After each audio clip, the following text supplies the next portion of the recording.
မင်္ဂလာပါကျွန်တော်ဆော့ပါဒီနေ့ကျွန်တော်တို့စကားပြောလေးတွေကိုထပ်ပြီးလေ့လာမယ်ချစ်ချင်းမေတ္တာနဲ့ပတ်သက်တဲ့စာလေးပဲဖြစ်ပါတယ်နှစ်ချစ်သူရေးစားရှိလားနတာအတော်အိုကနတာအတော်အိုကနှစ်ချစ်သူရေးစားကဘသူလဲနတာအတော်နေမတားလဲနတာအတော်နေမတားလဲသူကငါချစ်သူလေအဝဲနေရတာအတော်ပေါ်အဝဲနေရတာအတော်ပေါ်နှစ်ချစ်ဦးကဘသူလဲနတာအဆိုးနေမတားလဲနတာအဆိုးနေမတားလဲငါမှချစ်သူမရှိဘူးရတာအတော်တူပါရတာအတော်တူပါတကယ်လားအနော်ကောကအနော်ကောကငါနဲ့ကိုမယုံဘူး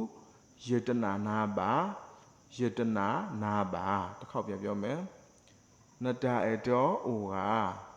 နတာအတော်နေမတားလဲ